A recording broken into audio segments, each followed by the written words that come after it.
right, welcome everybody. Kevin Burton, your Putnam County Executive, here at our beautiful Putnam County Veterans Memorial Park for a special unveiling. It's Friday.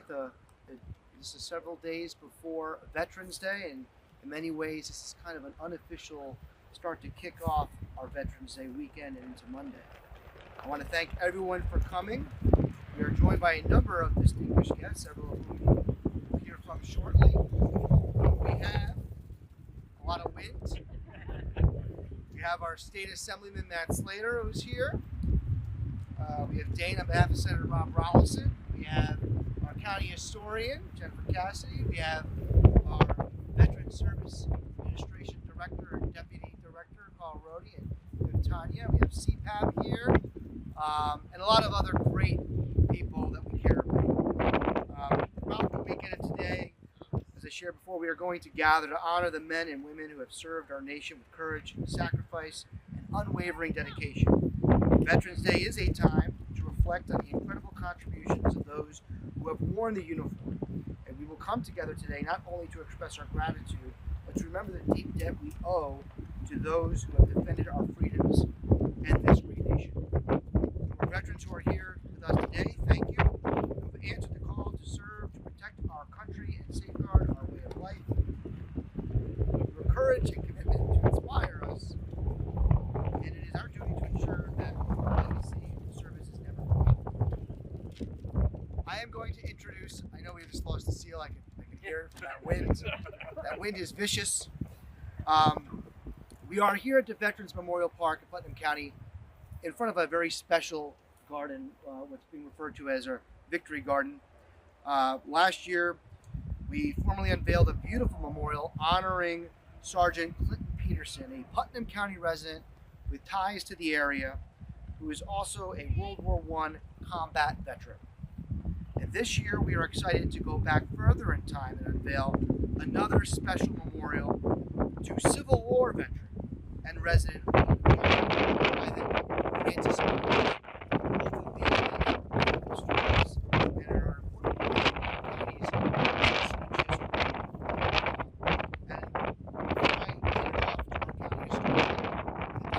into that history, I want to ask the Director of Veteran Services, Carl Rohde, to say something, please.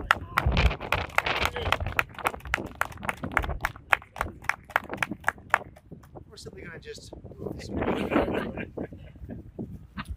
didn't know I was going to say a few words, but anytime we honor a veteran is special.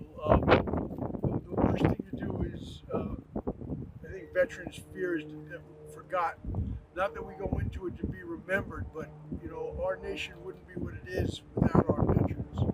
So I'm always thrilled that we have something that's going to honor our veterans and teach the public about the history of what people in service did.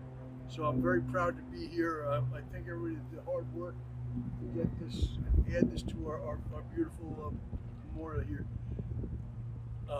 park. Seeing how it's Veterans Day, I would like to ask all my fellow veterans to come up with me and join me in leading in the pledge.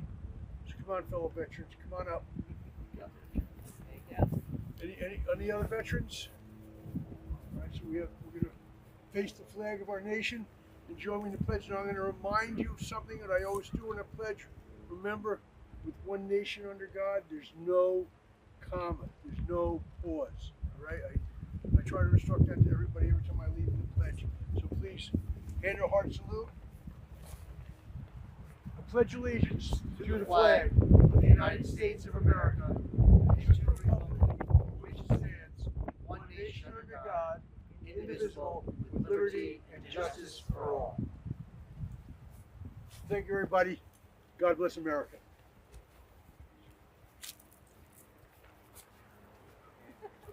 And with that, we're back up, but I'll introduce our amazing Putnam County historian, Jennifer Cassidy.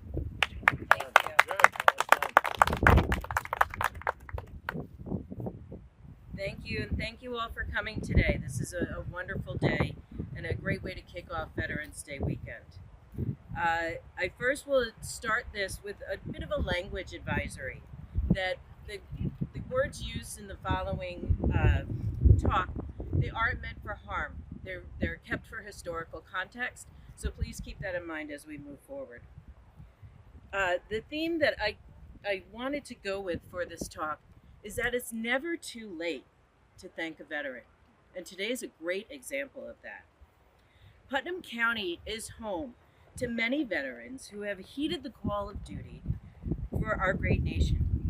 For well over 2 centuries, brave men and women have shown their patriotism, love of country, and proven their service and sacrifice, all with an indomitable spirit.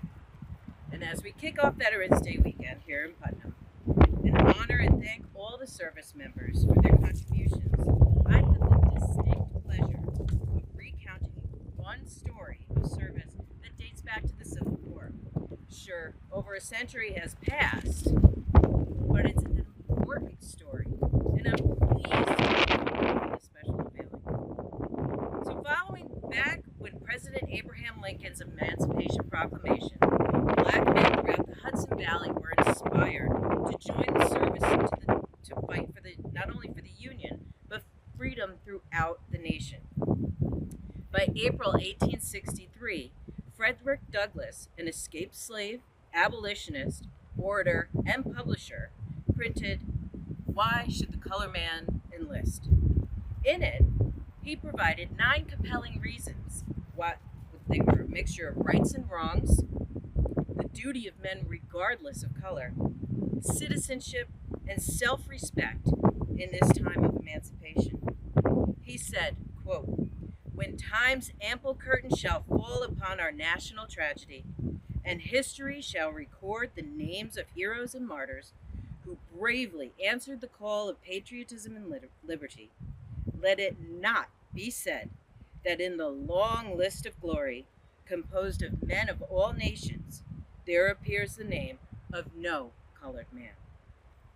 Around that same time, recruitment posters for the 54th Massachusetts Volunteer Infantry Regiment were distributed to draw attention for the need for volunteers of African descent. With this call to action, it read, "Colored men, rally round the flag of freedom." This would be one of the first Northern Black units to serve in the Civil War, a Black regiment with white officers giving an opportunity for service and sacrifice. On May 5th, 1863, Patterson-born Frank Myers, a Black farm laborer living in the town of Southeast, made his way to Reedville, Massachusetts, where they were enlisting men for the 54th, and he was mustered quickly into service. By May 28th, his regiment received their colors and paraded through the streets of Boston. Now he's a private. His regiment eventually boarded the steamer Des Moines, heading to South Carolina, bound for Union glory. His story of service is undeniably fast, and as we'll hear, furious. Shortly after their arrival in South Carolina, the 54th was assigned to attack the Confederate Army at Fort Wagner, one of the forts that was protecting that valuable harbor. Colonel Robert Gould Shaw, an abolitionist and a white officer, and his men proceeded to Morris Island and were ordered to lead the assault from the beachfront in the dark of night on July 18, 1863. In the advance, the regiment immediately came under fire from the garrison defending the fort, and the men of the 54th started to fall. As Colonel Shaw led his men on, it is recorded that as he gained the rampart, he raised his sword and stood for a moment. Standing next to him was Private Frank Myers. Gould shouted, "Forward, 54th!" and then fell dead, shot straight through the heart. A shell explodes, shattering Private Frank Myers' arm, and he too fell. Among the witnesses and nurses that accompanied the 54th at Fort Wagner that day was Harriet Tubman. And what did she have to say about this crucial moment? Quote, "And when we saw the lightning, and that was the guns, And then we heard the thunder, and that was the big guns. And then we heard the rain falling, and that was the drops of blood falling. And when we came to get in the crops, it was the dead men that we reaped. After the assault, a Port Royal correspondent for the New York Post interviewed Private Myers, who provided the graphic account and said, "Oh, I thank God so much for the privilege. I went in to live or die as he pleased." For months, Private Myers remained at Beaufort at a hospital number 10. He was sick and wounded.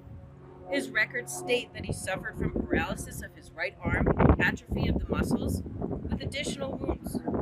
He was then officially discharged by February 1864.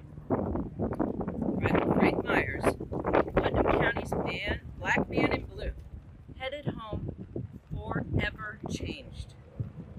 In a way, the war ended by April 1865 with General Lee's surrender, but it took another 16 months for the formal end to the war. Myers did not live long enough to see that day. He succumbed to his wounds by May 1866, dying in the town of Southeast. And his final resting place is located at Milltown Cemetery in Brewster. So at this time, I'd like to ask a few of you to join me together as we unveil this new memorial and thank Private Myers for his service. Following this unveiling, I encourage everyone to take a history stroll through the double-sided signs here in the park. We call it Faces of the 54th. It features today's story of Frank Myers' experience with a collection of portraits of soldiers and prominent figures who were associated with the 54th. But why is this important? There is no recorded photograph of Putnam County's Frank Myers. These images help put faces to his story of service in a brave black regiment who achieved glory for the nation. The placard which we are about to unveil memorializes Private Myers' story of service along with that of Colonel Shaw and all the members of the 54th. It is only fitting that it features an image of the Massachusetts 54th Memorial located in Boston, Massachusetts. This was unveiled originally in 1897. It should be recalled that President Lincoln credited the 54th as being inspirational to the nation, essential to the ultimate victory of the United States, and to the destruction of slavery throughout the country. And as I said earlier, it's never too late to thank them. Thank you.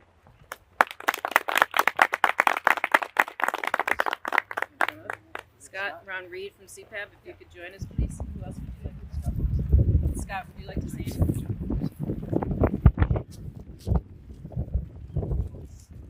Good afternoon. I didn't know I was going to speak, but I'm extremely excited and extremely emotional. Several years ago, Jen and I had a conversation about Black history in Putnam County, and Jen said, "I got it." And I said, "Okay." So over the years, Jen has kept me abreast of all the research and the project she's working on, and Jen and I become very good friends and colleagues in some regards, right, with regards to Black history in Putnam County. And again, I'm super excited. I grew up as a grandson of a slave. My great-grandmother was 107 years old when she passed away down in Westchester County, New York. And I listened to the story she told as a slave coming through the Northeast, right? And she had whelps on her back. She would send all the grandkids around and tell stories. And that mark and that vision of her whelps on her back is an indelible mark in my mind. And I think about that every time we have these ceremonies, every time Jen and I speak, and anytime I think about Black history in America, and in particular here in Putnam County. So I want to thank Kevin Burns, I want to thank Matt Slater, I want to thank the Senator's office and all the dignitaries that are here today, and also my good friend Jen for all the hard work that you guys have done to make sure that everyone lives here in Putnam County. I also want to thank my counterpart, my co-founder, my good friend, my brother, Ron Reed, who's very instrumental in everything we do here in CPAB. I also want to thank Lou Riolo, who's a member of CPAB with us as well, who's here today. Didn't know you were showing up, but I'm so glad you're here, brother. Good seeing you. And I just want to thank everybody, and I want to thank Putnam County for everything you're doing to keep Black history alive and keep it going here in Putnam County. So thank you again. We really appreciate it. Good. And I want to pull up, I should have acknowledged one other person too. Tara Keegan's here, who's our tourism director, and I highlight that because history is very much part of what attracts people to Putnam County too. So this is going to be something that we feature not just here in our Veterans Park, but we're going to talk about it a lot. And so, yeah, so come up and do the unveiling. Let's do the unveiling. All right.